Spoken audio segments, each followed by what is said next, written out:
Session afternoon का session था Neeraj Madhukar sir का, तो उनको हमने आगे लिया हुआ है। मैं नीरज सर को अपने केएल इंस्टीट्यूट की तरफ से उनका बहुत-बहुत स्वागत करता हूँ कि सर ने जो है अपना समय निकाल करके हमारे बीच में इस तरह से उपस्थित हुए कि पहले सुबह में मैंने उनको कहा कि सर आपका आफ्टरनून का सेशन है, तो आप प्लीज 11 बजे 11:30 बजे के बाद तैयार हो जाइए। तो 11:30 बजे तैयार होने के बाद फिर मैंने सर को फोन किया कि क्या सर आप थोड़ा और पहले हो पाएंगे।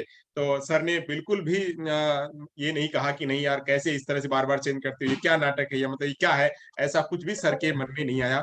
और मैं सर इस आपकी दयालुता के लिए, इस आपके जो ये कृतज्ञता का भाव है, इसके लिए मैं सर आपका बहुत बहुत आभारी हूँ। और आप हमारे सीनियर हैं, आपके मार्गदर्शन हम तक ऐसे ही मिलते रहें, वो इसलिए हम नीडी हैं। हमारे जो पार्टिसिपेंट्स हैं, आप देख पा रहे हैं कि लगभग हमारे साथ में 239 लोग जुड़े हुए हैं, यूट्यूब पे जुड़े हुए हमारे विद्यार्थी हैं वो जुड़े हुए हैं, वो सब आपको सुनने के लिए बहुत ही लालायित हैं।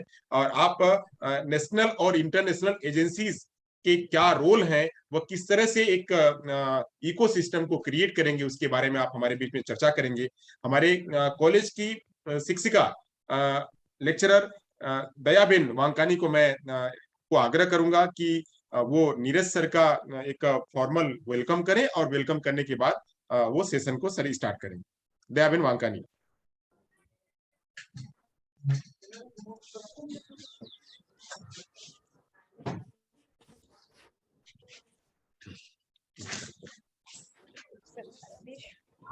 नीरज सर, आवाज हमारी पहुंच रही है ना आप तक? जी आ रही है सर, बहुत बहुत धन्यवाद सर। Thank you sir. नमस्ते, good morning all of you. Good morning sir. Sir मैं यहाँ केएल में काम कर रही हूँ, और सर आपसे मैं परमिशन लेना चाहती हूँ कि आपका थोड़ा सा परिचय मैं देना चाहती हूँ, अगर आपकी परमिशन हो तो मैं थोड़ा आपका परिचय दूँ। सौभाग्य है मेरा, थैंक यू। जी सर, थैंक यू। मेरा भी सौभाग्य है कि मैं आपका परिचय देती हूँ। सर आपका थोड़ा सा मैं प्रयत्न कर रही हूँ, अगर कोई उसमें भूल हो तो मुझे माफ करना। आप अभी एक गोरखपुर सीआरसी है, उसमें आप असिस्टेंट प्रोफेसर के रूप में कार्य कर रहे हैं, जो composite regional centre for skill development, rehabilitation and empowerment of person with disability Gorakhpur में आप हाल में असिस्टेंट प्रोफेसर के रूप में कार्य कर रहे हैं, एवं आप एक सक्रिय रिहेब प्रोफेशन है, और आप एचओडी है diploma deaf blindness Helen Keller institute में। आपने एवाईजे NISHD में मुंबई से आपने एमएड किया है, और आप असिस्टेंट प्रोफेसर के रूप में बहुत सारी जगह आपने कार्य किया है, जिसमें सीआरसी सुंदरनगर हिमाचल प्रदेश, नागपुर महाराष्ट्र आदि। और आपका स्पेशल एजुकेशन के क्षेत्र में बहुत लंबा सफर है, लंबा अनुभव है आपका, 14 साल का अनुभव आपका रहा है, और आप एक सक्रिय सभ्य के रूप में जोनल कोऑर्डिनेशन कमिटी में कार्य कर रहे हैं, एवं आप गोरखपुर सीआरसी के एक बहुत मूल्यवान व्यक्ति है, एवं आपने राष्ट्रीय एवं अंतरराष्ट्रीय क्षेत्र में जो कॉन्फ्रेंस हो रही है उसमें आपने 10 या उससे ज्यादा पेपर प्रेजेंट किए हैं। आपको बहुत सारी जगह पे इनवाइट किया गया लेक्चर लेने के लिए, जिसमें आप राज्य एवं नेशनल लेवल पे आपने 200 से ज्यादा लेक्चर दिए हैं, एवं आपको बहुत सारी संस्थाओं ने अवार्ड से सम्मानित भी किया है कि आप एक बेस्ट प्रोफेशनल है, जिसके लिए आपको सम्मानित किया गया है। एवं आपका क्षेत्र है एक्सपीरियंस का क्षेत्र डिसेबिलिटीज रिहेबिलिटेशन, इंक्लूसिव एजुकेशन एवं स्पेशल एजुकेशन के क्षेत्र में आपने बहुत सारा अनुभव प्राप्त किया है, एवं आपको committee member of rehabilitation council of India RCI एवं national institute empowerment person with multiple disability NBER एवं बहुत सारी कमिटी में आप एक्सपर्ट के रूप में आपने कार्य किया है। धन्यवाद sir. Thank you Dayaben. Sir आपका ब्रीफ इंट्रो है, वैसे इंट्रो तो बहुत आपका है, आपका परिचय तो परिचय के आप मोहताज नहीं है, इतना लंबा उसको तो हम जानते हैं, हम प्रोफेशनल हियरिंग इम्पेयरमेंट फील्ड से जुड़े हुए हैं तो हम जानते हैं। आप एक प्रखर बुद्धिमान और एक प्रखर बुद्धिमत्ता की आप धनी हैं। तो सर आपका इस हमारे सीआरई प्रोग्राम में, ऑनलाइन सीआरई प्रोग्राम में मैं पूरे केएल इंस्टीट्यूट की तरफ से और हमारे ट्रस्टी की तरफ से तथा पार्टिसिपेंट्स की तरफ से मैं स्वागत करता हूँ। Sir over to you sir.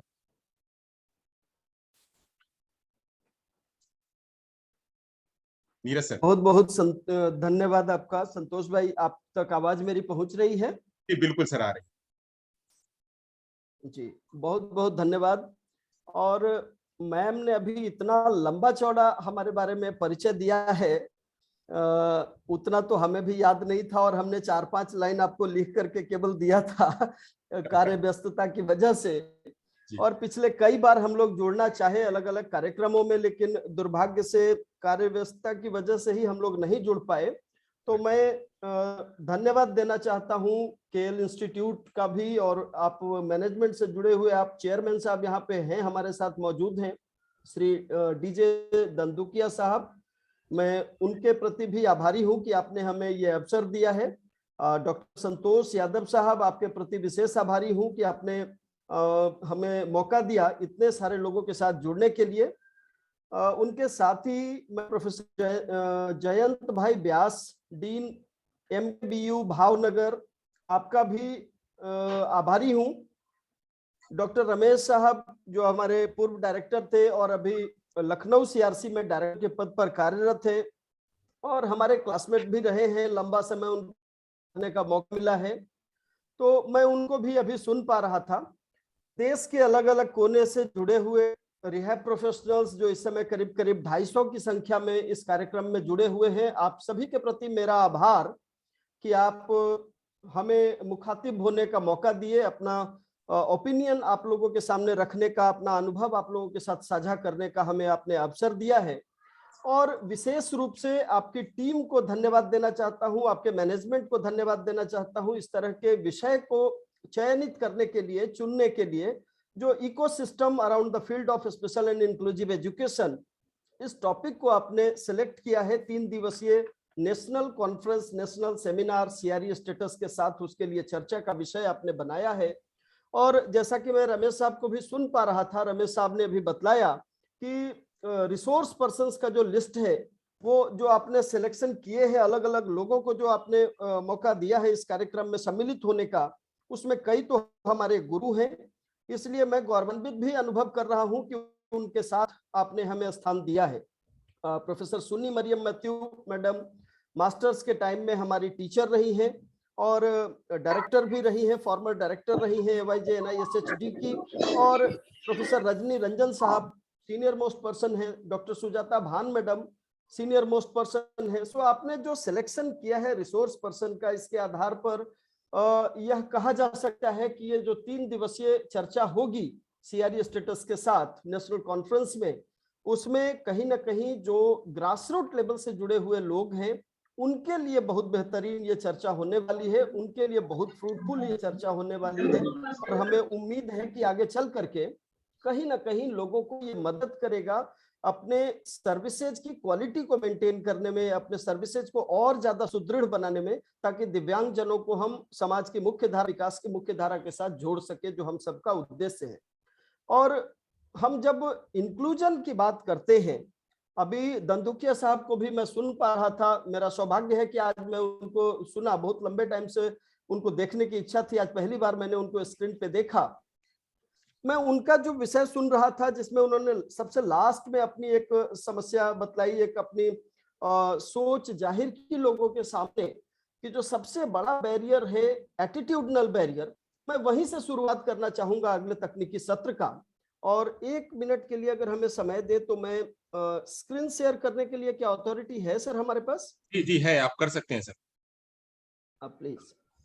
आप कर सकते हैं सर। जी जी।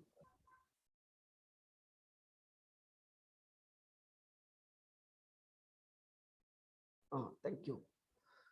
सो मैं उनको सुन पा रहा था, और सर का जो सर की जो सोच है वो बहुत ही जायज है कि सबसे बड़ी जो समस्या है इस पूरे क्षेत्र की, वो चाहे इंक्लूसिव एजुकेशन की बात करें, स्पेशल एजुकेशन की बात करें, या किसी भी रूप में दिव्यांगजनों से संबंधित समस्याओं की बात करें, तो सबसे बड़ी समस्या ही एटीट्यूडनल बैरियर है।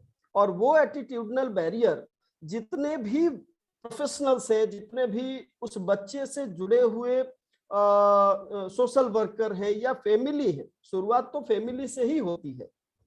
बच्चा जब जन्म लेता है तो शुरुआत के 3 से 5 साल तक के करीब करीब 0 to 5 इयर्स जो है वो उसको अपने फैमिली के साथ ही गुजारना पड़ता है। और इस बात को रमेश साहब ने भी अभी एक्सेप्ट किया कि फैमिली का एक्सेप्टेंस सबसे पहले जरूरी है, कि उसका बच्चे में दिव्यांगता है, इस बात को वो पहले अपने आप को एक्सेप्ट करे, अपने आप को वो खुद से इस बात को मानने के लिए तैयार हो कि उसके बच्चे में कुछ तो समस्या है, उसकी स्पेशल नीड है।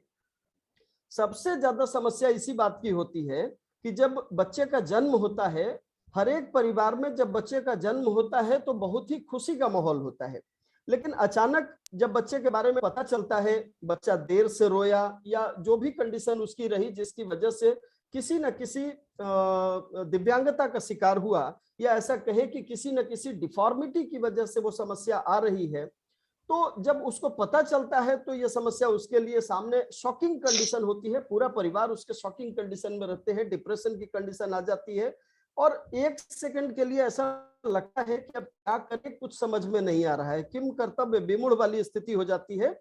उसके सामने रास्ता नहीं दिखता है।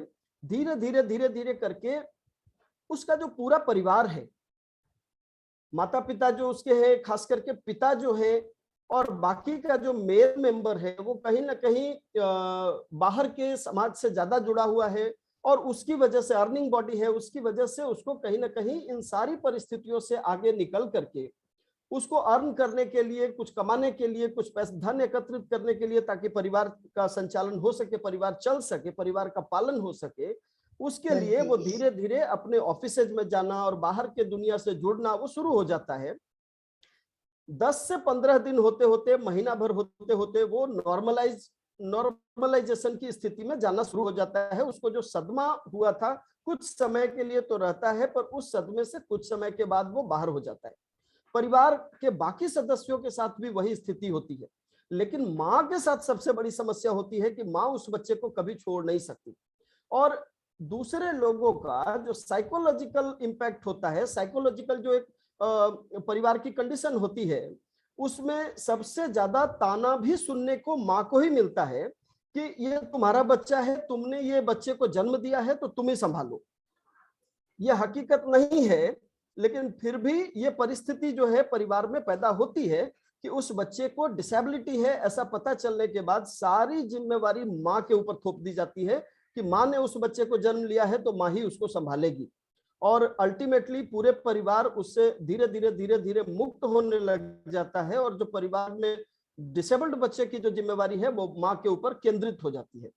अब ऐसी कंडीशन में सबको पता है कि जो फीमेल मेंबर है वो परिवार की धुरी होती है। पूरा दिन अगर हम आप बाहर कमाते हैं तो परिवार में बच्चों का लालन पालन से लेके आपका सुबह की चाय से लेकर के रात के भोजन तक सारी व्यवस्था करना, घर का पूरा मैनेजमेंट करना उस माँ की जिम्मेवारी है। और उसके ऊपर से ये बच्चे की जिम्मेवारी एडिशनल आ गई।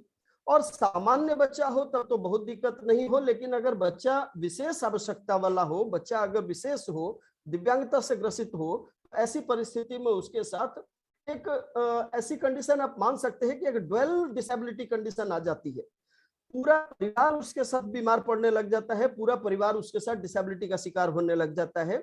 ये परिस्थितियों से माँ को गुजरना पड़ता है। सो ये जो इकोसिस्टम की बात हम करते हैं कि इंक्लूजन की बात या पूरा रिहैबिलिटेशन सेक्टर की बात, तो उसमें इकोसिस्टम में हॉस्पिटल के लोग, स्कूल के लोग या समाज के जो अलग अलग सर्विस प्रोवाइडर्स है वो सारे उसके साथ जुड़े हुए हैं। और वो कहीं ना कहीं जो एटीट्यूड है वो सबके लिए समस्याग्रस्त है, सबके लिए समस्या का कारण बनता है। एटीट्यूड पेरेंट्स का, एटीट्यूड सिबलिंग्स का, एटीट्यूड उसके कजन्स का, उसके रिलेटिव्स का, जो छोटा परिवार का छोटा समुदाय उसका परिवार का एक छोटा पार्ट है। उसके बाद जैसे ही बाहर की तरफ बच्चा निकलता है, घर से बाहर की तरफ निकलता है, तो नेबर्स का एटीट्यूड ये बहुत मायने रखता है। नहीं तो प्रायः ये देखने को मिलता है पेरेंट्स और ज्यादा घबराए हुए तब रहते हैं, और ज्यादा अपने आप को प्रताड़ित महसूस करते हैं तब जब नेबर्स के तरफ से बुलिंग की कंडीशन आती है। जो अभी रमेश साहब ने भी बताया कि उसको सामान्य तौर पर समाज में लूला, लंगड़ा, अंधा, बहरा, गूंगा इस तरह के शब्दों का जब सामना करना पड़ता है तो माँ के सामने एक बड़ी विभत्स कंडीशन आ जाती है कि माँ उससे बचाव कैसे करे। दूसरे लोगों के सामने फिर वो धीरे धीरे करके आइसोलेटेड होना शुरू हो जाते हैं और दूसरे लोगों के सामने उसको ले जाने में उनको समस्या होने लग जाती है कि किसी फंक्शन में या किसी पार्टी में या किसी शादी में या किसी और ओकेजन पे उसको ले जाने में बुलिंग के डर से या अपना जो एक सोशल स्टिग्मा है, लोग क्या कहेंगे, इस परिस्थिति से बचने के लिए धीरे धीरे समाज से कटना शुरू हो जाते हैं और पेरेंट्स उसको अपने साथ ले जाने से कतराते हैं। अब ऐसी परिस्थिति जब आएगी तो हम सारे प्रोफेशनल्स जो अभी इस ग्रुप में जुड़े हुए हैं, करीब करीब 250 के आसपास, उन सबको पता है कि जब लर्निंग का प्रोसेस हम बात करते हैं, लर्निंग के प्रोसेस में का हेरिडेटरी का पोर्शन और सोशल एस्पेक्ट, ये दोनों ही चीजें समान रूप से जिम्मेवार होती है। अब उस परिस्थिति में जो हेरिडेटरी की कंडीशन थी वो तो उसको मिला, सोसाइटी का जो कंडीशन था वो परिवार तक सीमित रह गया, परिवार में भी कुछ लोगों तक सीमित रह गया क्योंकि सबका सपोर्ट नहीं मिल रहा है। लेकिन अगर फैमिली के साथ साथ समुदाय का, फैमिली के साथ साथ नेबर्स का, उनका अगर सपोर्ट मिलता तो लर्निंग का प्रोसेस तेजी से होता। सो उसका बायोलॉजिकल फैक्टर जो है वो तो प्रभावित कर ही रहा है, साथ साथ सोशल फैक्टर बहुत ज्यादा प्रभावित कर रहा है, जिसकी वजह से तो माइक्रोफोन बीच में ऑन हो रहा है, उसकी वजह से थोड़ी दिक्कत आ रही है। माइक्रोफोन प्लीज बंद करके रखिए सब लोग। सो ऐसी परिस्थिति में ये जो सोशल फाउंडेशन है लर्निंग का, ये कहीं ना कहीं बाधित हो जाता है और उसमें फिर इंक्लूजन का सवाल ही नहीं उठता, इसलिए कि इंक्लूजन तो तब तक नहीं आएगी जब तक हमारी सोच जो है वो पॉजिटिव नहीं होगी, क्योंकि इंक्लूजन की शुरुआत ही हमारी सोच से होती है। जब इंक्लूड करना है किसी को तो क्या केवल फिजिकली इंक्लूड करने से हमारा काम चल जाएगा? हमारे पूर्व के वक्ताओं ने भी ये बतलाया, जो इनॉग्रल सेशन के वक्ता थे उन्होंने भी इस चीज को एक्सेप्ट किया कि अभी की कंडीशन में कहीं ना कहीं जो समावेशन की बात हम करते हैं, हालांकि पिछले 2, 4, 5 साल 10 सालों में चेंजेस काफी तेजी से आए हैं, इसमें कोई शक की बात नहीं है। सरकार की तरफ से काफी हद तक प्रयास किए जा रहे हैं, लेकिन जो सरकार का एटीट्यूड पहले था, लोगों की जो सोच पहले थी, पॉलिसी मेकर्स की जो सोच पहले थी, वो फिजिकल बैरियर को हटा दिया, रैंप बना दिया, बहुत खुश होंगे तो लिफ्ट बना देंगे और उसके बाद समझते थे कि इंक्लूजन हो जाएगा। हम लोग प्रायः जब कैंप में जाते हैं छोटे बच्चों के लिए या दिव्यांग जनों के लिए, जब कैंप ऑर्गेनाइज करते हैं और उनको हियरिंग एड देते हैं, तो जब 4 से 5 साल का बच्चा या 10 साल का बच्चा आता है सामने और उसका असेसमेंट करते हैं, उनके नीड के अकॉर्डिंग हियरिंग एड उनको देते हैं, तो हियरिंग एड देने के बाद पहली बार उसको थोड़ी सी आवाज सुनाई पड़ती है और वो बच्चे के चेहरे पे स्माइल आता है। अब वो स्माइल आने के बाद उसके पेरेंट्स की उत्सुकता बढ़ जाती है कि अब हमारा बच्चा सुनना शुरू कर दिया है, मतलब ये नॉर्मल हो गया, सो कॉल्ड नॉर्मल हो गया, जो पहले नॉन हियरिंग पर्सन था अब हियरिंग पर्सन हो गया, अब ये सामान्य तरीके से सुन पाएगा। और उनकी जिज्ञासा इतनी होती है, वो उत्सुकता इतनी होती है कि उसकी वजह से वो तुरंत बच्चे को प्रोत्साहित करने लगते हैं, आप अपना नाम बताओ, पापा का नाम बताओ, मम्मा का नाम बताओ। क्या ये संभव है? एक दिन का जब आज उसको आवाज की पहली बार उसको एक्सपोजर मिला है, सबसे पहली बार आज वो किसी मशीन के माध्यम से आवाज को सुना है, और ऐसी परिस्थिति में वो एक दिन का उसका हियरिंग एज है, सुनने की जो क्षमता उसकी है, सुनने का जो अनुभव है वो केवल एक दिन के बराबर है। तो ऐसी परिस्थिति में क्या एक दिन का बच्चा अपने माता पिता का नाम बता सकता है? नहीं बता सकता। सो वो बच्चा भी केवल स्माइल देता रहता है, अगर उसको आवाज पूरी सुनाई पड़ रही है तो रेस्पॉन्स तो दे रहा है, लेकिन भाषा के रूप में रेस्पॉन्स नहीं दे पाता है। सो जब हम देखते हैं कंडीशन, जब इंक्लूजन के तरफ हम बढ़ते हैं, इंक्लूजन के जब मेन स्ट्रीमिंग के तरफ बढ़ते हैं, तो उसमें हम देखते हैं कि सबसे बड़ा जो बैरियर आता है वो एक तो एटीट्यूडनल बैरियर, तो दूसरा सबसे बड़ा बैरियर है लेट आइडेंटिफिकेशन का। हमारे पास अर्ली स्क्रीनिंग के लिए, अर्ली आइडेंटिफिकेशन के लिए, इंटरवेंशन के लिए जो सिस्टम बना हुआ है, वो सिस्टम अभी सब जगह या तो अवेलेबल नहीं है या फिर उसके बारे में जागरूकता का अभाव है। कहीं अगर है भी सिस्टम बना हुआ तो उसमें जागरूकता का अभाव देखने को मिलता है। अभी हम पांडे साहब ने भी बतलाया कि लखनऊ में सीआरसी 20 सालों से चल रहा है, लेकिन पास के सरकारी संस्थानों में जो राज्य सरकार के कर्मचारी हैं, राज्य सरकार के जो जिला स्तर के काम करने वाले लोग हैं या राज्य के अलग अलग भागों में काम करने वाले लोग हैं, उनको ये अवेयरनेस ही नहीं है कि सीआरसी में इतने बेहतर प्रोफेशनल एक छत के नीचे काम कर रहे हैं। ऐसा दूसरी एक और बाधा है जो है हमारे आपस की लाइजनिंग की, कोलैबोरेशन एंड कन्वर्जेंस, ये बहुत बड़ी बाधा है। और उसमें हम अपना उद्देश्य लेकर के चल रहे हैं कि दिव्यांगजनों को हमको मेन स्ट्रीम करना है। पास का दूसरा इंस्टीट्यूशन है उसी शहर में, उनका भी वही उद्देश्य है, लेकिन अपन दोनों एक साथ मिल नहीं पाते और उसकी वजह से दोनों मिल करके जो एक टीम बना करके जो काम कर सकते थे वो हम काम नहीं कर पाते हैं। कोलैबोरेशन और कन्वर्जेंस, ये दोनों चीजें जो है ये एक बैकबोन की तरह काम कर सकता है इस पूरे इंक्लूजन के प्रोसेस में। कोई भी डिपार्टमेंट, कोई भी विभाग, कोई भी महकमा जो राज्य सरकार का है या जिला प्रशासन का है या केंद्र सरकार का है, चाहे किसी भी मंत्रालय की बात करें, किसी भी विभाग की बात करें, दिव्यांगजनों से अछूता नहीं रह सकता है। इसलिए कि किसी भी विभाग में अगर फंडिंग होती है, आप सभी लोग अवेयर हैं कि अगर फंडिंग होती है तो उसमें 4% अमाउंट तो दिव्यांगजनों के लिए भी उसका हक है, और वो हक दिलाने के लिए जिम्मेवारी किसकी है? इंस्टीट्यूशन की, चाहे वो सरकारी संस्थान हो या गैर सरकारी संस्थान हो। तो इस स्तर पर क्या हम सभी लोग मिलकर के काम कर पा रहे हैं? माननीय प्रधानमंत्री जी का एक स्टेटमेंट याद आता है इस पे, सब लोग यही सोचता है कि उससे मेरा क्या और उसमें मेरा क्या। ये जो एटीट्यूड है ये बहुत समस्याग्रस्त करता है रिहैबिलिटेशन के फील्ड में भी और बाकी फील्ड को भी, कि अगर किसी को लाभ नहीं मिल पा रहा है सरकार की योजनाओं का तो उसे हमें क्या फर्क पड़ जाएगा, या हमें तो अपनी सैलरी मिल रही है, या हम जो अपना काम कर रहे हैं, हमारा जो संस्थान काम कर रहा है वो तो हम अपने रास्ते पर हैं। लेकिन और दूसरा जो प्रयास मिलता है कि अगर उनको मिल भी गया या नहीं मिला तो उसमें मेरा क्या नुकसान होना है या मेरा क्या फायदा होने वाला है। तो ये जो एटीट्यूड है ये बहुत बड़ा एक बैरियर के रूप में सामने मैं देख पा रहा हूं। सो अभी तक के 3 जो बड़े बैरियर्स दिखे, एक तो एटीट्यूडनल बैरियर, दूसरा जो फिजिकल बैरियर, और तीसरा जो कोलैबोरेशन और कन्वर्जेंस वाली जो कंडीशन है कि वो नहीं हो पाना, लेट आइडेंटिफिकेशन, लेट इंटरवेंशन हो पाना, स्क्रीनिंग की प्रॉपर व्यवस्था ना हो पाना, ये सब बड़े बैरियर्स हैं। अब देखते हैं थोड़ा साइंटिफिकली और है क्या। काफी डिस्टर्बेंस है, सॉरी बीच में रुकना पड़ रहा है। जब स्पेशल एजुकेशन एनसाइक्लोपीडिया का डेफिनेशन देखते हैं तो उसमें भी इंक्लूजन के बारे में यही बतलाया गया है कि सामान्य विद्यालयों में सामान्य बच्चों के साथ दिव्यांगजनों को एक बेहतर वातावरण देते हुए अगर उनको रेफर किया जाता है, एजुकेशनल प्लेसमेंट किया जाता है, जब उनकी जरूरतों की पूर्ति उनकी आवश्यकता के हिसाब से किया जाए। So inclusion refers to a placement and education of children with disabilities. इसकी बात कही गई है in general education classroom with the students of the same age group.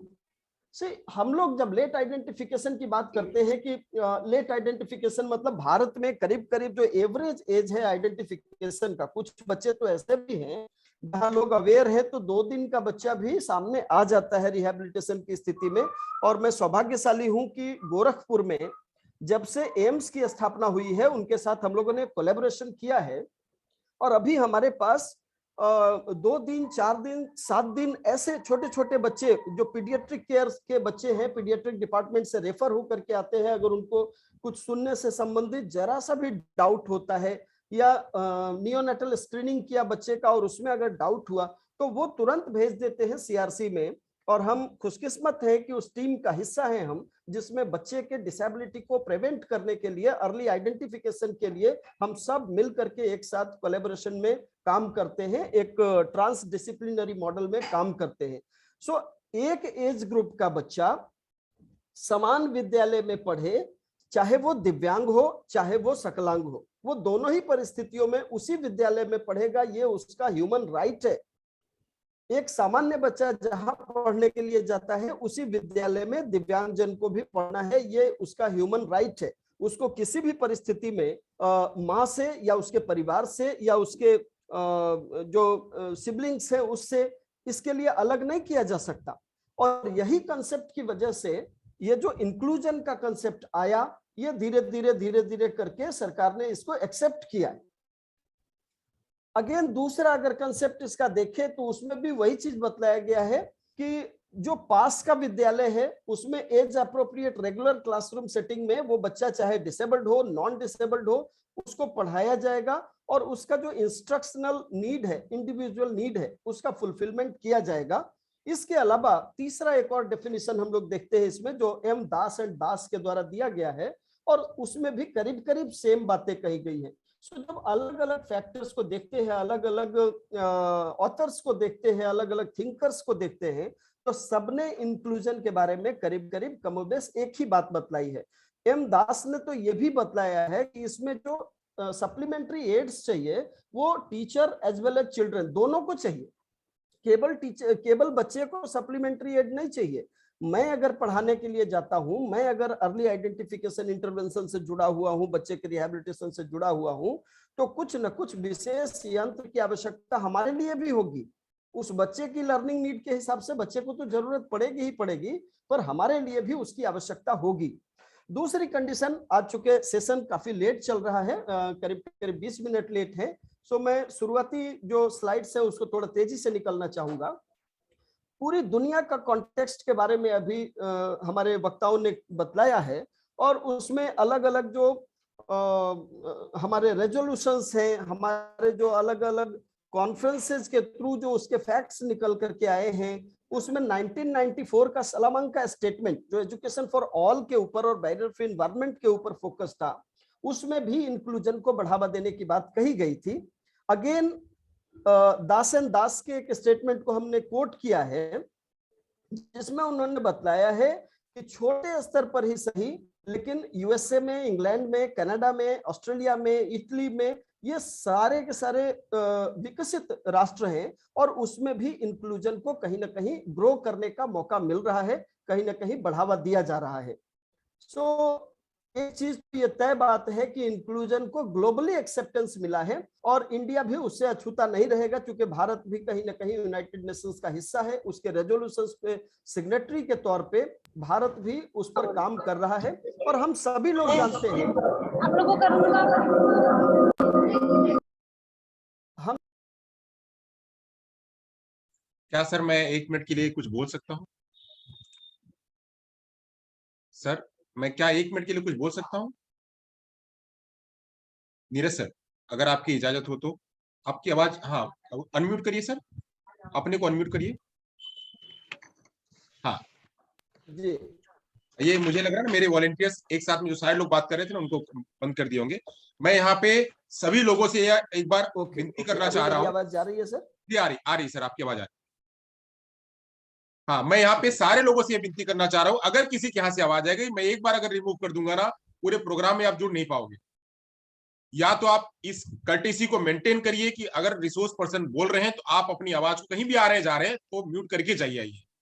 Otherwise एक बार हम इग्नोर करेंगे, 2 बार इग्नोर करेंगे, तीसरी बार आपको डिलीट कर देंगे, भगा यहां से निकाल देंगे ग्रुप में से, तो आप पूरे दिन नहीं जुड़ पाएंगे, दूसरे दिन ही जुड़ पाएंगे। यह इसका भी ये इसमें जूम में ये है, तो प्लीज हमें इस तरह का स्ट्रिक्ट एक्शन ना लेना पड़े, तो ये ध्यान रखिए। सभी लोग, सारे लोग टीचर हैं, हमें इस तरह का शब्द यूज करना अच्छी बात नहीं है, तो प्लीज ध्यान रखिए। रिसोर्स पर्सन को बहुत ही ट्रबल होता है अगर आप कुछ बोलते हैं तो। कितनी मेहनत से कितना सब करके तैयार होकर के सर आते हैं, सभी लोग आते हैं सर लोग, तो आप उनको सुनिए तो ध्यान से जरा। सॉरी सर, मैं आपको बीच में इंटरप्ट किया सर, प्लीज करिए। No issue sir, no issue, thank you. ये भी एक बहुत बड़ा मुद्दा है, डिसिप्लिन का मुद्दा, कि हम अगर किसी प्लेटफॉर्म पे हैं, कहीं काम कर रहे हैं, चाहे बच्चों के साथ हो या प्रोफेशनल्स के साथ हो, अगर खुद ही डिसिप्लिन नहीं रहेंगे तो ऐसी परिस्थिति में बच्चों के लिए फिर क्या मैसेज देंगे। वो एक आदर्श रखना अपने लिए जरूरी है, डेकोरम मेंटेन करना जरूरी है।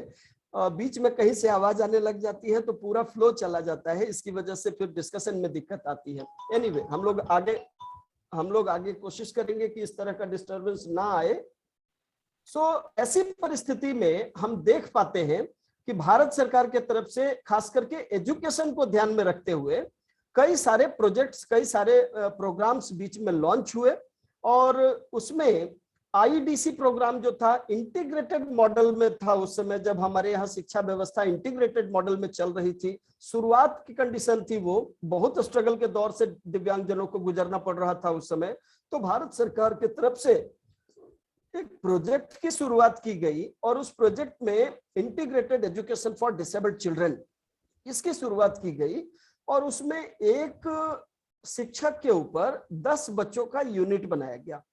इस यूनिट के थ्रू जो एजुकेशन की व्यवस्था की गई प्राथमिक विद्यालयों में और जूनियर हाई स्कूल में, 8वीं तक, एलिमेंट्री एजुकेशन तक, इस व्यवस्था को आगे बढ़ाया गया। और ये करीब करीब 19 राज्यों में शुरुआत की गई थी इसकी। बाद में धीरे धीरे करके इसको पूरे देश में लागू किया गया, अलग अलग राज्यों में। इसके बाद की जो स्थिति आई, करीब करीब 2000 से पहले की स्थिति मैं इसमें मेंशन नहीं किया हूं, लेकिन इसके बाद डीपीईपी की एक कार्यक्रम की शुरुआत हुई, और इसमें district primary education programme, DPEP का जो कार्यक्रम था वो प्राइमरी एजुकेशन तक फोकस था। डीपीईपी के बाद जो कार्यक्रम का प्रोजेक्ट एक नया आया, उसमें यह हुआ कि एलिमेंट्री एजुकेशन तक के एक निश्चित उद्देश्य को लेकर के, एक निश्चित लक्ष्य को लेकर के सर्व शिक्षा अभियान आया। और सर्व शिक्षा अभियान ने अपनी कामयाबी की इबारत लिखी, चूंकि उस समय सबसे बड़ी समस्या अपने साथ थी कि ड्रॉप आउट का केस बढ़ रहा था, और क्लासरूम में जो जेंडर इक्वलिटी जो थी, वो जेंडर इक्वलिटी नहीं हो पा रही थी, जिसकी वजह से समस्या आ रही थी कि क्लासरूम में जो खासकर फीमेल डिसेबल्ड है, फीमेल डिसेबल्ड की संख्या कम थी। मेल डिसेबल्ड तो फिर भी एनरोल हो पा रहे थे, लेकिन फीमेल स्कूल तक नहीं पहुंच पा रहे थे। उस समय की कंडीशन में बहुत सारी दूसरी सपोर्टिव योजनाएं भी आई ताकि एनरोलमेंट रेट बढ़ सके, ड्रॉप आउट रेट को कम किया जा सके। अच्छे से नहीं आ रही। आवाज आ रही है मैडम, आप अपने नेटवर्क में हो जाइए, बहुत बढ़िया तरीके से आवाज आ रही है, कोई समस्या नहीं है आवाज में। आप नेटवर्क में हो जाइए, आएगी आवाज। उस कंडीशन में बहुत सारे सपोर्टिव योजनाएं भी चली, जिसमें दोपहर पोषाहार योजना जो है, मध्याह्न पोषाहार योजना, उससे भी उसको बल मिला, ताकि जो बच्चे पोषण की कमी के दौर से गुजर रहे हैं, पोषण नहीं मिल पा रहा है, ग्रामीण क्षेत्रों में ये बहुत सक्सेसफुल हुआ। इसलिए कि ग्रामीण क्षेत्रों में जो मजदूर वर्ग है, वो मजदूर वर्ग जब दिन भर काम करने के लिए चले जाते हैं, तो उनके बच्चों के लिए भोजन की सबसे बड़ी समस्या थी कि दोपहर का भोजन कहाँ मिले। और सरकार ने उस कमजोरी को पकड़ा, और उसके बाद दोपहर पोषाहार योजना एक लेकर के आए, जिसकी वजह से एक तो पोषण की समस्या दूर हुई, साथ साथ दोपहर का भोजन मिलने की वजह से बच्चों का एनरोलमेंट बढ़ा स्कूलों में, मध्याह्न पोषाहार योजना की वजह से, जो मिड डे मील था। अब ये माननीय नरसिम्हा राव साहब, जो स्वर्गीय नरसिम्हा राव साहब जो थे, उन्होंने इसकी शुरुआत की थी, और ये सरकार की बड़ी अच्छी सोच थी। इसके बाद एक और योजना चली थी, जिसमें अटेंडेंस के ऊपर उसको कुछ मॉनिटरी बेनिफिट दिया जाता था, 1 रुपए ही सही, लेकिन कुछ तो उस समय था, हमको एग्जैक्ट याद नहीं है कि कितने रुपए का उसमें मॉनिटरी बेनिफिट था, बट उसमें मॉनिटरी बेनिफिट दिया गया था। बिहार में ये प्रोजेक्ट काफी सक्सेसफुल हुआ था कि अगर प्रतिदिन का अटेंडेंस है तो उनको 1 रुपया दिया जाएगा, और ऐसी कंडीशन में 30 दिन का अगर अटेंडेंस लग जाता है तो उनको 30 रुपए दिए जाएंगे। और बच्चों को ये चीज दे करके भी थोड़ा प्रलोभन दिया गया, ताकि वो दोपहर तक के स्कूल में या शाम तक के स्कूल में बने रह सके। कहीं ना कहीं सरकार चाहे उनको पोषण का उपहार दे करके, या मॉनिटरी बेनिफिट दे करके, या दूसरी और योजनाओं में शामिल करके, परियोजनाओं के माध्यम से, सरकार का जो मूल मोटिव था वो ये था कि उनको किसी तरह स्कूल के विद्यालय की जो शिक्षा व्यवस्था है उसके साथ उनको जोड़ा जाए। इसके बाद रमशा का स्टेज आया, IDSS जो सेकेंडरी स्टेज का जो स्टेज आया, इसमें प्रोजेक्ट आया। इसमें खास करके आईडी जो था वो इंटीग्रेटेड नहीं था, वो इंक्लूजन की शुरुआत उसमें आ गई थी। एटीट्यूडनल चेंज, ये बहुत बड़ा चेंज दिखता है। मैं यहाँ पे एक चीज और जोड़ना चाहूंगा, जो लोग नेशनल इंस्टीट्यूट्स के नाम पहले से जानते हैं, पहले से परिचित है उनसे, ये एक बहुत बड़ा चेंज आया उसमें कि सारे के सारे नेशनल इंस्टीट्यूट जिसमें लास्ट में हैंडीकैप वर्ड जुड़ा हुआ था, वो सबको पर्सन्स विद डिसेबिलिटी जोड़ा गया। हैंडीकैपनेस आप सब लोगों को पता है कि एक सोशल कंडीशन है, सोशल बैरियर होने की वजह से, फिजिकल बैरियर होने की वजह से वो हैंडीकैपनेस की कंडीशन किसी व्यक्ति के साथ हो सकती है या किसी व्यक्ति के साथ नहीं हो सकती है। सपोज एक व्यक्ति लोकोमोटर डिसेबिलिटी का, सीवियर लोकोमोटर डिसेबिलिटी का शिकार है और वो छोटा बच्चा अगर पढ़ने के लिए जा रहा है और विद्यालय में रैंप की व्यवस्था नहीं है, तो वो व्यक्ति उस परिस्थिति में, पर्टिकुलर उस कंडीशन में, उस सिचुएशन में वो व्यक्ति हैंडीकैप माना जाएगा, बिकॉज वो अपने जो जिम्मेवारी है एज अप्रोप्रिएट, जो पढ़ने के लिए जो उसकी लर्निंग का प्रोसेस था, वो विद्यालय में जाने के लिए इन्वायरमेंट सुटेबल नहीं है, इन्वायरमेंट सुटेबल नहीं है और उसकी वजह से उसको समस्या आ रही है, सो हैंडीकैपनेस का शिकार हो गया। लेकिन ये उसकी अपनी बनाई हुई समस्या नहीं है, ये सोसाइटी की दी हुई समस्या है, जो हमारा सिस्टम है उसकी दी हुई समस्या है, उसके द्वारा बनाई हुई ये परिस्थिति है। तो उस इन्वायरमेंट में चेंज ले आकर के, रैंप की व्यवस्था करके, लिफ्ट की व्यवस्था करके, डिसेबल्ड फ्रेंडली इन्वायरमेंट बना करके उस व्यवस्था को दुरुस्त किया गया और उसके बाद फिर उसके हैंडीकैपनेस को दूर करके डिसेबिलिटी के लेवल पर लाना। डिसेबिलिटी की भी परिस्थिति अगर कुछ है तो उसके लिए अलग अलग योजनाओं, जैसे एडीपी योजना है, उसके अंतर्गत उपकरण उनको दे करके उस डिसेबिलिटी की परिस्थिति को भी इंपेयरमेंट के तौर पे लेकर के आना। सो ये लेवल जो उसके हैं उसको धीरे धीरे सुधार करना, ताकि नॉर्मलाइजेशन का प्रोसेस, मैं अगेन बतलाऊं, नॉर्मलाइजेशन मतलब कहीं से कहीं तक ये नहीं है कि डिसेबल्ड पर्सन जो है वो एबनॉर्मल है। नॉर्मलाइजेशन का प्रोसेस का मतलब वहां पे है मेन स्ट्रीम में उनको जोड़ने से। सो ये एटीट्यूडनल चेंज कहीं ना कहीं आया। इसके बाद वर्तमान समय जो हमारा है वो एनईपी 2020 का है, जिसमें शिक्षा से संबंधित आमूलचूल परिवर्तन करने का प्रोविजन उसमें किया गया है। इवन जो एजुकेशनल सिस्टम हमारा है, उस एजुकेशनल सिस्टम के आधार पे जो एनईपी 2020 आया, उसमें जो 12 साल का हमारा एजुकेशन सिस्टम था उसमें भी 3 साल का इजाफा किया गया और उसको 5+3+3+4 के रूप में ले आकर के 15 साल का एजुकेशनल सिस्टम, जो स्कूल एजुकेशन का सिस्टम है, उसको इंप्लीमेंट करने पे फोकस किया जा रहा है। इसके साथ साथ जो अभी सस्टेनेबल डेवलपमेंट गोल की बात कर रहे थे, पांडे साहब ने भी बात करी, बाकी लोगों ने भी बात करी, उस सस्टेनेबल डेवलपमेंट गोल को अगर आप देखेंगे तो उसमें पहला ही गोल नो पॉवर्टी का है। ये नो पॉवर्टी आएगी कैसे? जब सारे डिसेबल्ड पॉपुलेशन को आप रोजगार से नहीं जोड़ेंगे, एजुकेशन से नहीं जोड़ेंगे, मार्जिनलाइजेशन की कंडीशन उनकी रहेगी, तो पॉवर्टी तो उनको आनी ही आनी है।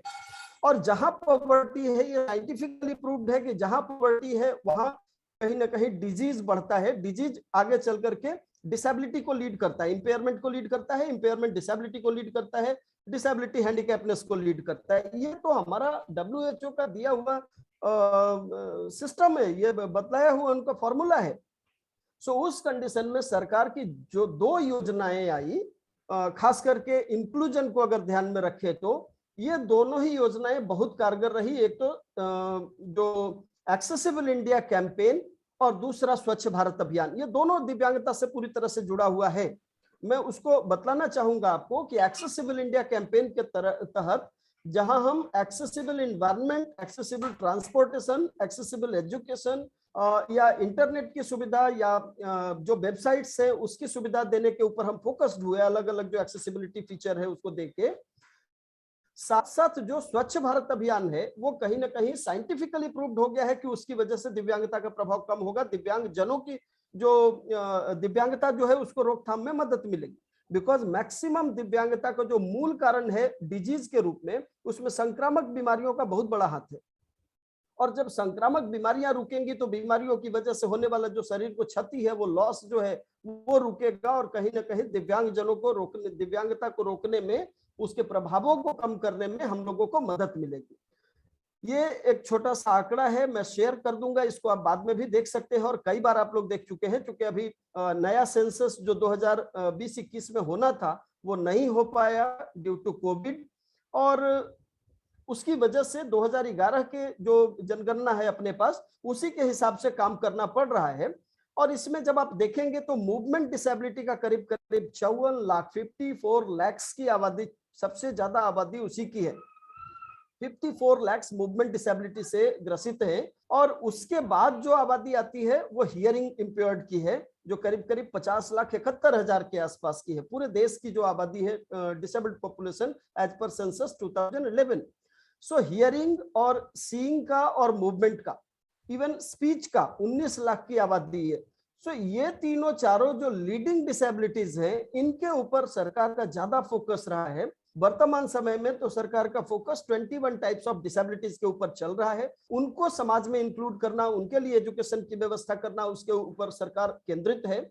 और उसको ध्यान में रख करके जो पुरानी योजनाएं हैं उसको भी अपग्रेड किया गया है, अपडेटेड किया गया है सरकार के तरफ से। अभी आप लोग अगर एडीपी योजना से परिचित हैं तो एडीपी योजना को भी 2022 में उसको अपग्रेड कर दिया गया है। नया वर्जन आप लोग एक बार अगर वेबसाइट पे देखेंगे तो आपको पता चलेगा, मिनिस्ट्री के वेबसाइट पे। पहले जहां 15,000 रुपए तक के निःशुल्क सामान दिया जाता था, अगर इनकम स्लैब 15,000 तक पर मंथ में आते हैं और डिसेबिलिटी का रेशियो 40% का है, बेंचमार्क डिसेबिलिटी जिसको बोलते हैं, तो ऐसी परिस्थिति में उनको सामान फ्री ऑफ कॉस्ट दिया जाता था, जो उपकरण उनके लिए आते हैं। दूसरा जो स्लैब था वो 20,000 तक था, जिसमें 50% तक का 20,000 रुपए पर मंथ का अगर इनकम स्लैब में आते हैं तो 50% कंसेशन था। लेकिन अब इसको बढ़ा करके 22,500 रुपए तक के फ्री कर दिया गया है। 22,500 रुपए पर मंथ तक का अगर इनकम है तो उनको एडीपी योजना के अंतर्गत निःशुल्क सामग्री दी जाएगी, उपकरण दिए जाएंगे। और ये बढ़ा करके 30,000 रुपए तक के कर दिया गया है, जो 50% जो शुल्क लेकर के 50% कंसेशन दे करके उसको फैसिलिटी देनी थी सामान की, जो उनको उपलब्ध कराना था उपकरण, उसके लिए। इसके अलावा इंक्लूजन की जरूरत क्यों है इन सब चीजों को 0 से लेकर के 18 वर्ष के एज तक के लिए अपने आरपीडब्ल्यूडी एक्ट और पीडब्ल्यूडी एक्ट जो पहले वाली कंडीशन थी 1995 की, उन दोनों में इसके लिए पर्याप्त जिक्र किया गया है, पर्याप्त उसके लिए व्यवस्था की गई है। इसके साथ साथ ये भी बतलाया गया ज्यादा जो स्पेशल स्कूल्स हैं या जो विशेष व्यवस्था है दिव्यांगजनों के लिए, वो चूंकि शहरी क्षेत्रों में है, जबकि मैक्सिमम पॉपुलेशन अपने पास जो दिव्यांगजनों की है वो ग्रामीण क्षेत्रों में है। तो ये जो इक्विलिब्रियम नहीं बन पा रहा है, जो ये एक बैलेंसिंग की कंडीशन नहीं है कि ग्रामीण क्षेत्रों में और शहरी क्षेत्रों में सुविधाएं ज्यादा हैं तो वहां तक दिव्यांगजनों की पहुंच नहीं हो पा रही है। इसलिए भी इंक्लूजन जरूरी है कि प्रत्येक विद्यालय को कहीं ना कहीं इंक्लूसिव एजुकेशन सिस्टम से जोड़ना होगा। और मैं अगर ऐसा कहूं कि 2009-10 में जब right to education act Bharat सरकार ने लॉन्च किया, जब उसको पूरी तरह से क्रियान्वित किया, लागू किया, तो ऐसी परिस्थिति में बाय डिफॉल्ट देश के सारे विद्यालय इंक्लूसिव विद्यालय में तब्दील हो चुके हैं।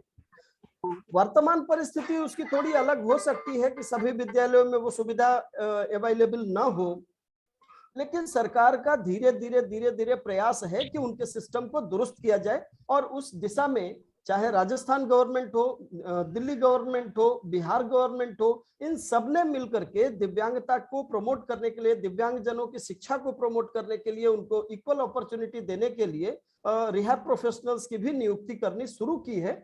छोटे स्तर पर शुरुआत है, लेकिन इसकी शुरुआत हो चुकी है। दूसरे अभी एक भाई लोग कोई पूछ रहे थे सैलरी को लेकर के, तो शुरुआत करना हमेशा कठिन होता है और सबको पता है परिस्थितियां जब आती हैं सरकार के सामने तो सबसे बड़ा फैक्टर उनके सामने रुकावट बन करके आता है उनकी माली हालत, उनके पास पैसे की कमी, ट्रेंड मैन पावर की कमी। अब आज के डेट में तो नहीं है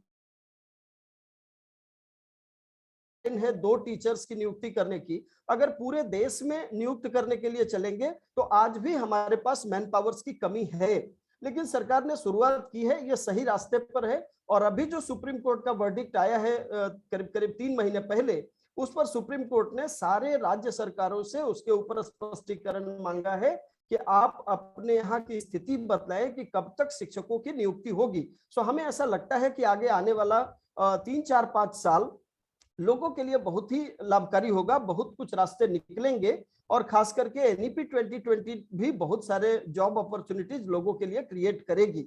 सरकार उस दिशा में सोचना प्रारंभ कर दी है, तो हमें लगता है कि मंजिल दूर नहीं है लोगों के लिए, न तो दिव्यांगजनों के लिए और न दिव्यांगजनों के प्रोफेशनल्स के लिए।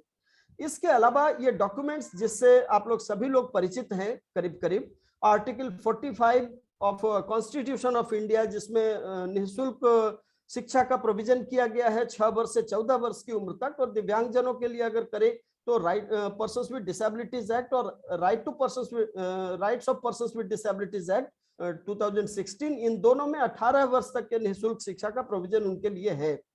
हम पुराने डॉक्यूमेंट्स को अगर देखेंगे तो नेशनल पॉलिसी ऑन एजुकेशन 86 और अभी एनईपी 2020, ये दोनों को अगर देखेंगे तो अभी बहुत कुछ परिवर्तित किया जा चुका है, जो आगे आने वाले 2-3-4 सालों में आपको दिखना शुरू हो जाएगा। उसका इम्पैक्ट से नोटिफिकेशन आने शुरू हो गए हैं। स्कूल में जो विद्यार्थियों और शिक्षक का अनुपात है उस पर भी सरकारें काम कर रही है कि किस तरह से उस अनुपात को मेंटेन किया जाए।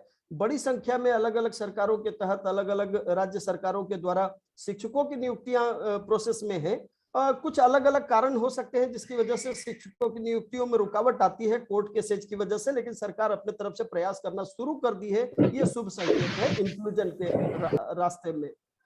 इसके अलावा हम देखते हैं कि क्या स्ट्रेटेजी होगी इफेक्टिव इंक्लूजन के लिए, और उसमें हम देखते हैं कि जो इंस्ट्रक्शनल स्ट्रेटेजीज है उसको नीड बेस्ड बनाना पड़ेगा। प्रत्येक दिव्यांग बच्चों की अपनी नीड होती है, ये हम लोग सब लोग जानते हैं कि उसकी हर एक दिव्यांगता से ग्रसित बच्चे की अपनी विशेष आवश्यकता होती है, चाहे वो हियरिंग इंपेयरमेंट का हो या एसोसिएटिव कंडीशन कोई मल्टीपल डिसेबिलिटी का हो, विजुअल इंपेयरमेंट का हो, लो विजन का हो या ब्लाइंडनेस का हो।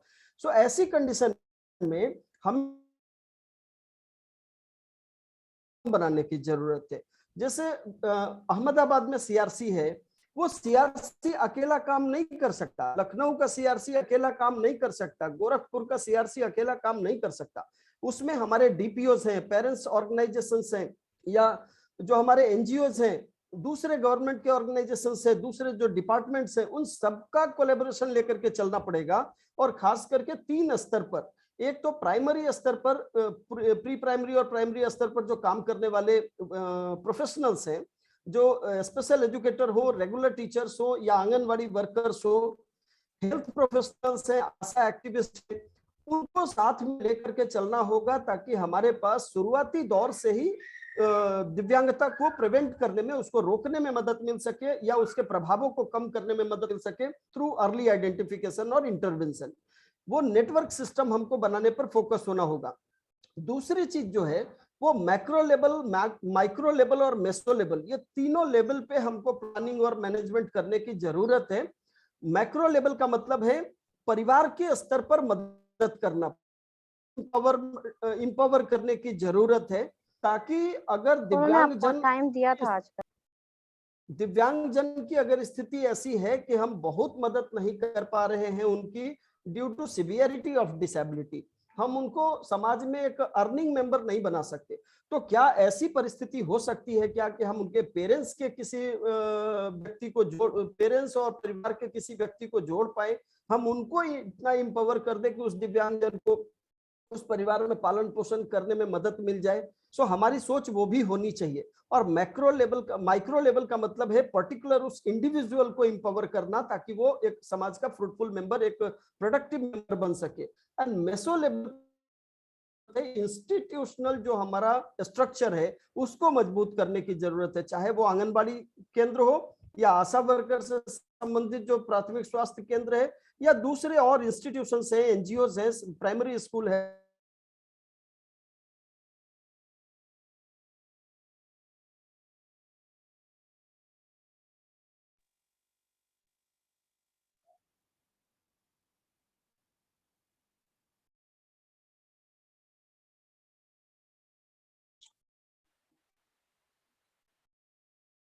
सर आपके यहाँ से आवाज की प्रॉब्लम है।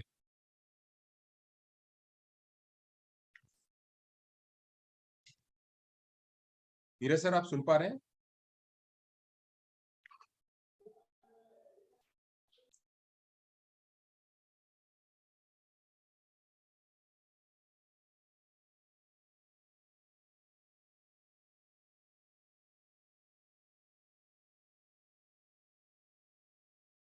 उनके यहाँ नेटवर्क की प्रॉब्लम थी, वो दोबारा जुड़ रहे हैं, जुड़ेंगे तो फिर तब तक हम करेंगे। और आप लोगों से प्लीज गुजारिश है कि अपने जहां कहीं भी जाए, आप जाने आने के लिए कोई समस्या नहीं, जाइए आइए, बट अपने आप को अनम्यूट कर लीजिए प्लीज, मतलब म्यूट कर लीजिए, अनम्यूट नहीं, म्यूट करके जाइए। देखिए अभी कोई बोल रहा है, कहीं से आवाज आ रही है, हम रिमूव कर देंगे आपको। वाह बहुत बढ़िया। कौन है ये, इनको जरा नाम बताना तो। आइए मुझे नाम बताओ जिनका ये 2-3 बार खुलता है, मुझे नाम बता दो, मैं वैसे रिमूव कर, फिर मुझे आएंगे फैन फोन करेंगे, सर हम जुड़ नहीं पा रहे हैं।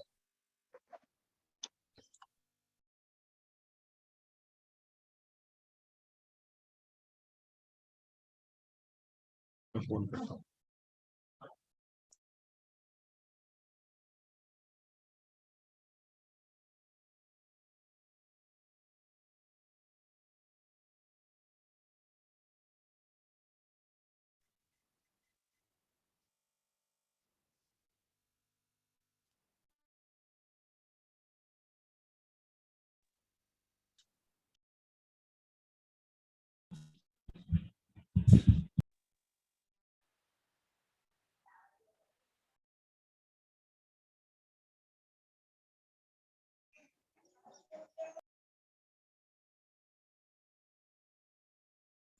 हाँ बस वो जुड़ ही रहे हैं सर।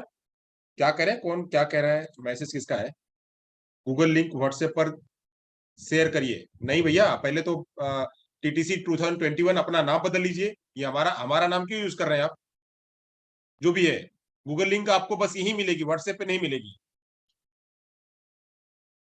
गूगल लिंक आपको यहीं पर मिलेगी। अभी मैं ये सेशन पूरा होते ही मैं सर का असेसमेंट सीट, असेसमेंट लिंक आपको शेयर करूंगा। हर एक सेशन खत्म होते ही आपको लिंक मिलेगी। और पहले प्री टेस्ट का आपको मार्क नहीं मिला है, अब यहां से मार्किंग भी आपको साथ साथ मिलती जाएगी। और कोई भी लिंक आपको वहां शेयर नहीं होगी। जो लोग यूट्यूब पे जुड़े हैं उनको, अगर यूट्यूब पे आप जाना चाहते हैं, यूट्यूब पे भी यहाँ पे बिल्कुल स्ट्रीमिंग चल रही है, वहां पे आपको लिंक शेयर कर दिया जाएगा।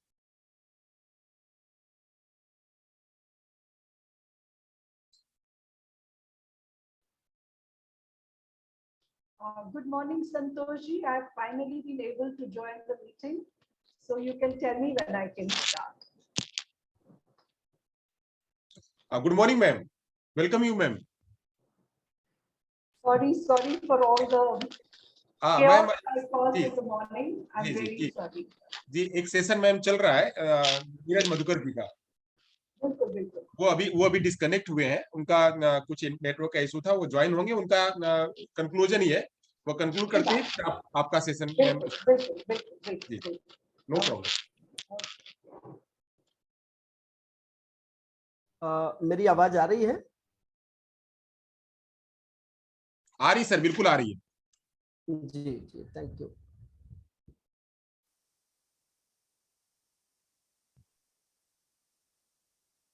मेरा स्क्रीन शेयरिंग नहीं हो पा रहा है आपके साथ। Just minute sir, just minute, अब कर पाएंगे आप सर, करिए करिए सर अब। जी, हमारे साथ में सुजाता बहन मैम जुड़ चुकी हैं, तो good afternoon ma'am, good morning ma'am. मैं जस्ट 2 मिनट और लूंगा, और ये मेरे लिए भी खुशी का अवसर होगा कि आपको सुन पाऊं मैं। जस्ट 2 मिनट में मैं कंक्लूड करूंगा। सो ये जो स्ट्रेटेजी हम लोग अपना micro level, macro, meso level पे उसको इम्पावर की, उसको स्ट्रेंथनिंग करने की, इसके साथ साथ हमें क्वालिफाइड प्रोफेशनल्स को जोड़ने की जरूरत है और इन्वॉल्व करने की जरूरत है पेरेंट्स एसोसिएशन और डीपीओस को। खास करके वर्तमान समय में जो हम परिस्थितियों को देखते हैं, फील्ड में जो प्रैक्टिस को देखते हैं, उसमें हम ये देख पाते हैं कि जब लोगों के साथ सर्विसेज देने की शुरुआत करते हैं, दिव्यांगजनों के साथ सर्विसेज देने की शुरुआत करते हैं, तो सबसे पहली परिस्थिति ही होती है कि हम पेरेंट्स को कई बार बाहर कर देते हैं। आप बाहर बैठिए, अंदर थेरेपी चल रही है। लेकिन जो सबसे ज्यादा हमारे पास इंफॉर्मेशन का सोर्स है वो पेरेंट्स है। हमारे लिए सोर्स ऑफ इंफॉर्मेशन को ही हमने बाहर कर दिया। तो हमने अपनी शक्ति खुद ही घटा ली है। जब पेरेंट्स और प्रोफेशनल्स मिल करके काम करेंगे तो ऐसी परिस्थिति सबसे ज्यादा आनंददायक होगी और फ्रूटफुल भी होगी, क्योंकि बच्चे के बारे में जितना इंफॉर्मेशन चाहिए वो सब कुछ पेरेंट्स के पास है, डे 1 से उनके पास सारी जानकारी है। उन जानकारियों को लेकर के अगर सही दिशा में हम बढ़ेंगे तो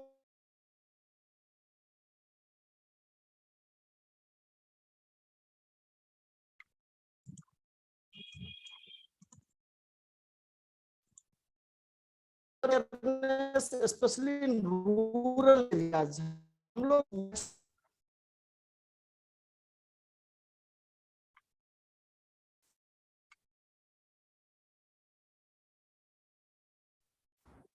हाँ भी अभियान है, ये सारे के सारे ग्रामीण क्षेत्रों में न चल करके। क्या मेरी आवाज जा पा रही है सर? आ रही है सर।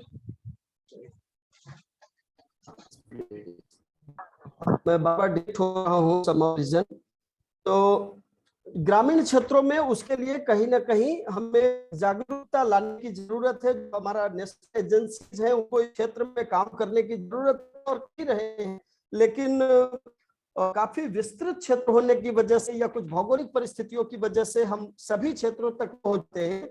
एक तो उसमें, दूसरा अर्ली आइडेंटिफिकेशन और इंटरवेंशन। हमें खुशी है कि पिछले 1 साल में करीब करीब 14 क्रॉस डिसेबिलिटी के अर्ली इंटरवेंशन सेंटर्स की स्थापना भारत सरकार के द्वारा की गई है, 7 सीआरसीज में और 7 नेशनल इंस्टीट्यूट्स में। और आगे आने वाले 3 वर्षों में सभी सीआरसीज और सभी नेशनल इंस्टीट्यूट्स में क्रॉस डिसेबिलिटी का अर्ली इंटरवेंशन सेंटर एस्टैब्लिश हो जाएगा, ऐसा भारत सरकार की प्लानिंग है और सभी सीआरसीज उस दिशा में काम कर रहे हैं। सो करीब करीब प्रत्येक राज्य में एक मॉडल रिसोर्स सेंटर के तौर पे, मॉडल सर्विस सेंटर के तौर पे वो एस्टैब्लिश हो जाएगा और लाइजनिंग करके हम राज्य के अलग अलग भागों में अपने सर्विसेज को पहुंचाने में सक्षम होंगे। इसके अलावा उनके लिए जो करियर गाइडेंस और काउंसलिंग की जरूरत है, वोकेशनल गाइडेंस और काउंसलिंग की जरूरत है, नेटवर्किंग की जरूरत है एनजीओज के साथ, आईएनजीओज के साथ, जॉब प्रोवाइडर्स के साथ, और जो इकोनॉमिक करने की जरूरत है। जब वर्षों में कोरोना की स्थिति आई है, उस कोविड की स्थिति की वजह से पूरी बैकबोन तोड़ करके रख दिया है सबका। आर्थिक स्थिति सबकी बड़ी बुरी हालत हो गई है और खास करके जो डेली वेजर्स थे, जो रोजमर्रा के जिंदगी के लिए रोज कमाना रोज खाने वाली परिस्थिति थी, खास करके ग्रामीण क्षेत्रों में जो जुड़े हुए लोग हैं जहां रोजगार के अवसर कम होते हैं, वहां पे सरकार ने तत्काल संबल देने के लिए तो व्यवस्था कर दी है। नरेगा के आधार पे, मनरेगा के अंतर्गत उनको काम दे करके, सुनिश्चित रोजगार योजना से उनको जोड़ करके, लेकिन फिर भी इस दिशा में अभी बहुत काम करने की जरूरत है ताकि उनको रोजगार से जोड़ा जा सके और उनका इकोनॉमिक जो कॉम्पिटेंसीज है, उनका जो इकोनॉमिक स्टेटस है, उसको और ज्यादा स्ट्रेंथन किया जा सके। हमने कम्युनिटी के कन्वर्जेंस और कोलैबोरेशन की बात पहले ही करी है, इसलिए इसको आगे बढ़ाएंगे। टेक्नोलॉजी की बात अगर करते हैं तो ये 4 चीजें, 4 फैक्टर्स टेक्नोलॉजी के ऊपर कि वो अफोर्डेबल हो, सभी लोगों के रीच में हो, ऐसा उसका कॉस्ट इफेक्टिव हो कि वो अफोर्डेबल हो सके सबके लिए और इजीली अवेलेबल हो सके। जब हियरिंग इंपेयरमेंट की ही बात करें तो कॉक्लियर इम्प्लांटेशन सरकार की तरफ से करीब करीब प्रत्येक राज्य सरकारों ने भी इस पर इनिशिएशन लिया है। एडीपी योजना के अंतर्गत पूरे देश में 500 बच्चों का भारत सरकार की तरफ से फंडिंग की जाती है इसमें, कॉक्लियर इम्प्लांटेशन में, एडीपी योजना में।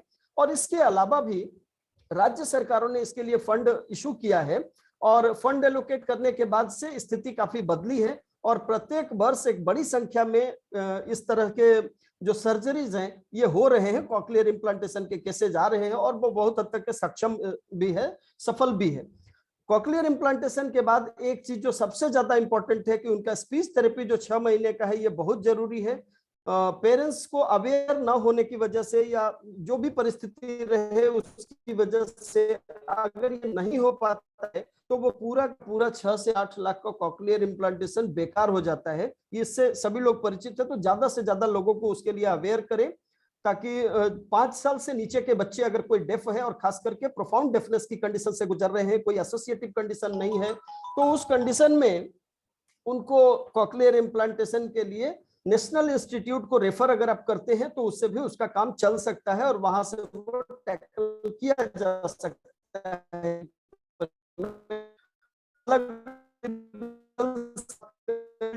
बात करके प्रमोट की अगर बात के बारे में हम लोग पूरा बेस है, हम भी आगे आने वाले वक्त तक उसके बारे में आप लोगों से और चर्चा करेंगे।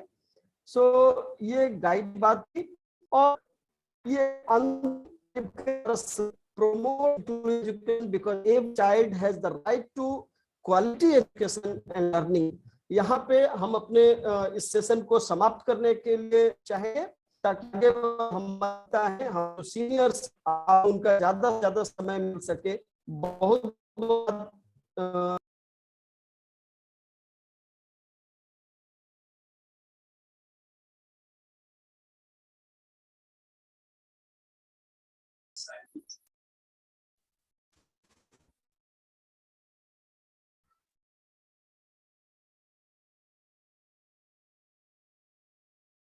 किन्हीं प्रश्न संतोष जी लेना होगा, अदरवाइज फिर मैम को बुलाएं, ज्यादा से ज्यादा समय उनको अगर मिले तो वो ज्यादा अच्छा होगा लोगों के लिए। जी सर, जी sir, thank you so much sir, आपने अपना कीमती समय निकाल करके चर्चा करी। अब यहाँ से अगर किसी कोई प्रश्न है नेशनल इंस्टीट्यूट से या फिर रीजनल इंस्टीट्यूट से, इन सभी से अगर कोई है कि कैसा इकोसिस्टम क्रिएट किया जाए, सर ने तो बहुत बढ़िया तरीके से एक्सप्लेन किया। अगर किसी के प्रश्न है तो वो चर्चा करें। अगर किसी के पास प्रश्न है तो वो पूछे, और प्लीज अपने आप को अनम्यूट करके रखिए। वॉलेंटियर्स ये ध्यान रखें, जितने भी वॉलेंटियर्स हैं, कहीं से अगर आवाज आती है तो बंद करके रखें प्लीज, और बता दें कहां से आवाज आती है, हम यहां से रिमूव करते हो। कर्टेसी तो मेंटेन करनी चाहिए आप लोग। है किसी के प्रश्न, या फिर हम आगे की तरफ बढ़े? हमें नहीं लगता है कि अभी कोई प्रश्न है, तो हम लोग बिना देर किए डॉक्टर भान मैडम को सुनेंगे तो मेरे लिए भी अच्छी बात होगी। बिल्कुल बिल्कुल। तो यहाँ से मैं आपका नीरज सर, मैं आपका एक फॉर्मल वोट ऑफ थैंक्स करने के लिए हमारे स्कूल की टीचर कविता बेन साहा से मैं उनसे विनती करूंगा कि एक आपका फॉर्मल वोट ऑफ थैंक्स करें। आपने अपना कीमती समय निकाला, कई बार टाइम चेंज हुआ, उसके बाद भी आपने अपना कीमती समय दिया, तो और इतना बढ़िया सेशन आपने लिया है, तो वोट ऑफ थैंक्स जो है मैं बोलता हूँ करें। जी Kavita ben please. Sir good morning sir. Sir आपका जो वक्तव्य था उसमें सर ने बहुत से दिव्यांगों के जो बैरियर्स है उसके बारे में हमको जानकारी दी। सरकार की क्या क्या योजना है उसके बारे में डीपली आपने अपना मार्गदर्शन दिया सर। में क्या क्या चेंजेस आया है उसके बारे में वो आपने मार्गदर्शन दिया। सर एक बात ऐसी थी जो मेरे दिल को छूने वाली बात है, वो है कि आपने जो माँ का इम्पोर्टेंट क्या है दिव्यांग बच्चों की माँ का, वो आपने बहुत अच्छी तरह से बात की। हमारे इंस्टीट्यूट में भी अर्ली इंटरवेंशन सेंटर चल रहा है और मैं उसकी कोऑर्डिनेटर हूँ, तो बहुत सी माता के साथ मेरा मिलना वगैरह होता है। तो हम माँ को मदर ट्रेनिंग दे और उसको ज्यादा ट्रेनिंग देते हैं, तो हम मुझे ऐसा लगता है कि हम एक बैरियर है वो हम फ्री कर सकते हैं। दूसरी बार मैं आपका शुक्रिया अदा करती हूँ sir, thank you very much. Thank you Neeraj sir, आपने बहुत बढ़िया तरीके से सब कुछ एक्सप्लेन किया। समय हमारे पास कम है, तो हम आगे हमारे अगले speaker. Thank you so much, आपने अपना कीमती समय दिया हमारे बीच। हमारे अगले स्पीकर हैं तो प्रोफेसर सुजाता भान मैम, उनको उनका फॉर्मल